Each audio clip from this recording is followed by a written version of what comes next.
തീയതി ഒരു ഉച്ചയൊക്കെ ആയപ്പോൾ രാവിലെ തൊട്ട് നീ ചെറിയൊരു ബ്ലീഡിങ് പോലെ വന്നപ്പോൾ ഉച്ചക്ക് തന്നെ അമ്മയെ വിളിച്ചോണ്ട് ആശുപത്രി പോയപ്പോഴത്തേക്കും അവർ നേരെ കാഷ്വാലിറ്റിയിൽ നിന്ന് നേരെ ലേബർ റൂമിലോട്ട് കയറ്റുകയോ ചെയ്തു. അപ്പോൾ അവരെനിക്ക് എങ്ങനെയാണ് എന്താന്നൊക്കെ നോക്കി PV ചെയ്ത് നോക്കി.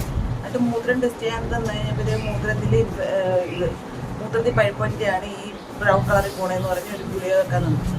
ഗുളിക വെച്ച് രാത്രി ആയപ്പോൾ തന്നെ നല്ലപോലെ ബ്ലീഡിങ് ആയി. മുണ്ട് മുഴുവൻ ഇതായിട്ട് ഡോക്ടറെ കൊണ്ട് ഞാൻ കാണിച്ചു, മുണ്ട് ഉൾപ്പെടെ കൊണ്ട് കാണിച്ചു. ഡോക്ടറെ എനിക്ക് നല്ലപോലെ പോകുന്നുണ്ടെന്ന് പറഞ്ഞ് ഈ മൂത്രത്തിൽ പഴുപ്പിൻ്റെയാണ് ഗുളിക വെച്ചതുകൊണ്ടാണ് അഴുക്ക് മുഴുവൻ പോകുകയെന്ന് പറഞ്ഞു. അത് ശരിയെന്ന് പറഞ്ഞ് പിന്നെയും ഒന്നാം സ്റ്റേജിൽ കൊണ്ട് കിടന്നു.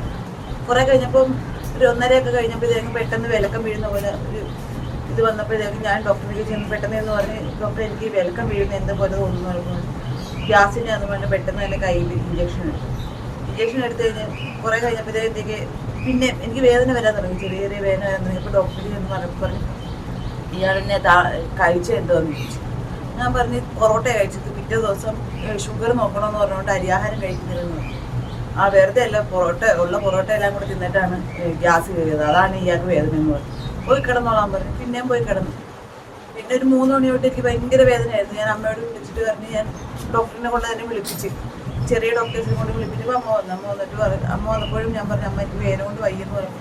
ഗ്യാസിൻ്റെ അടി വേദന മാറി, ഇഞ്ചക്ഷൻ എടുത്തിട്ട് വേദന മാറുമെന്ന് കൊണ്ട് അവിടെ കിടന്നു. സഹിക്കാൻ വയ്യാതെ വന്നപ്പോൾ 4:30 ഒരു 5 മണിയൊക്കെ ആയപ്പോൾ സഹിക്കാൻ വയ്യാതെ അപ്പോൾ ഞാൻ അങ്ങോട്ട് ചെന്നു ലേബർ റൂമിന്. 1ാം സ്റ്റേജിൽ നിന്ന് 2ാം സ്റ്റേജിലോട്ട് അങ്ങോട്ട് എന്നിട്ട് പറഞ്ഞു എനിക്ക് ഡോക്ടർ എനിക്ക് വേദന കൊണ്ട് വൈകിയ ഭയങ്കര വേദനയെന്ന് പറഞ്ഞു. പിന്നെ എന്ന് പറയുമ്പോഴും അവർ പെട്ടെന്ന് PV ചെയ്ത് നോക്കി.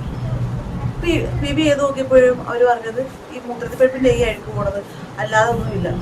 ശരിക്കും വേദന വന്ന് സഹിക്കാൻ വയ്യാതെ വന്നപ്പോഴത്തേക്കും അങ്ങോട്ട് ചെന്നപ്പോഴത്തേക്കും അവർ പെട്ടെന്ന് കിടന്ന് നോക്കട്ടെ എന്ന് പറഞ്ഞു.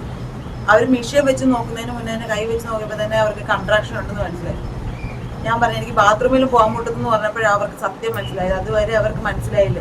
ഞാൻ എടുത്തെടുത്ത് ചോദിക്കുന്നുണ്ട് ഈ ഗ്യാസിൻ്റെ വേദന തന്നെയാണ് ഡോക്ടർ, എനിക്ക് അത്രയ്ക്ക് സഹിക്കാൻ വയ്യ, എനിക്ക് മുതുകും പുറവും നടുവൊക്കെ വേദന എടുക്കുന്നു പറഞ്ഞപ്പോഴും പറഞ്ഞു ഗ്യാസിൻ്റെ ആയിരിക്കും, നമുക്ക് നോക്കാം, അല്ലെങ്കിൽ ചിലപ്പോൾ ഇതിൻ്റെ ആയിരിക്കുള്ളൂ. അവർ സിമ്പിളായിട്ടാണ് പറഞ്ഞത്. ഇച്ചിരി കഴിഞ്ഞാൽ 15 മിനിറ്റിനുള്ളിൽ എനിക്ക് നേരെ ഷിഫ്റ്റ് ചെയ്യുക, പ്രസവിക്കുക, കയ്യിൽ കുഞ്ഞിനെ തരിക. വെറും 15 മിനിറ്റിനുള്ളിൽ. ഞാൻ ആ സമയത്ത് അങ്ങോട്ട് കെയർ ചെയ്യുന്നില്ലായിരുന്നെങ്കിൽ അതും നടക്കത്തില്ലായിരുന്നു. എൻ്റെ ഈ ബ്ലീഡിങ് മുഴുവൻ പോയതുകൊണ്ടാണ് എൻ്റെ കുഞ്ഞത് കുടിച്ചത്. ഇവർക്ക് അത് നേരത്തെ ഇച്ചിരി കണ്ടപ്പോഴത്തേക്കും അത് ഓപ്പറേഷൻ ചെയ്ത് എൻ്റെ കുഞ്ഞിനെ കിട്ടിയതായിരുന്നു. അവരെ മുഴുവൻ ഞാൻ കാണിച്ചു കൊടുത്തത് ഇത് കണ്ട ഇങ്ങനെയാ പോണത്, ഇങ്ങനെയാ പോകുന്നത്. അവർ കണ്ടില്ലെങ്കിൽ പറയാൻ കണ്ടില്ല, ഞാൻ മാത്രമേ കണ്ടുള്ളത് പോലെ ഞാൻ മുഴുവൻ കാണിച്ചു കൊടുത്തു ഇങ്ങനെയാണ് പോണത്. അപ്പോഴാണ് അവർ PV ചെയ്ത് നോക്കിയത്. എന്നിട്ടും പറഞ്ഞു ബ്ലീഡിങ് അല്ല ഈ മൂത്രത്തിൽ പഴുപ്പിന്റെ ഗുളിക വെച്ചിട്ട് അഴുക്കാ പോണേന്ന് പറഞ്ഞു. നമുക്ക് ഡോക്ടറിന് പറയുന്നതല്ലേ ചോദിക്കാൻ പറ്റത്തുള്ളൂ. അത്ര നേരം ഞാൻ പറഞ്ഞു ഇത് വേദന എന്തിനാണ് ഡോക്ടറെ, എന്തിനാണ് ഞാൻ എടുത്തെടുത്ത് ചോദിച്ചു. ലേബർ റൂമിൽ കിടക്കുമ്പോൾ നമുക്ക് ഡോക്ടറിനോട് ദേഷ്യപ്പെടാനോ ഇടിക്കാനൊന്നും പറ്റത്തില്ല. അവര് നമ്മുടെ നേരെ തിരിഞ്ഞിരിക്കും. അതുകൊണ്ട് സ്നേഹത്തോടെ ചോദിച്ചു ഡോക്ടറെ ഇത് എന്തിന്റെ വേദനയാണ്, ഗ്യാസിന്റെ വേദനയാണോ, പോയി കിട എന്ന് പറഞ്ഞു.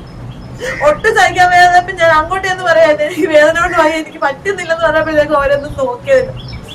അതുവരെ അവര് ചുമ്മാ നോക്കും, ഗ്യാസിന്റെയാ പോയി കിടന്നെന്ന് പറഞ്ഞു. ആദ്യം തന്നെ ഇവർക്ക് ഈ മെയിൻ ഡോക്ടേഴ്സ് ആരെങ്കിലും ഉണ്ടായിരുന്നെങ്കിൽ ആദ്യം തന്നെ ഇത് ബ്ലീഡിംഗ് എന്ന് പറഞ്ഞിരുന്ന അവർ ഓപ്പറേഷൻ ചെയ്യത്തില്ലായിരുന്ന, ഓപ്പറേഷൻ ചെയ്തിരുന്ന എന്റെ കുഞ്ഞിനെ എനിക്ക് കിട്ടത്തില്ലായിരുന്ന.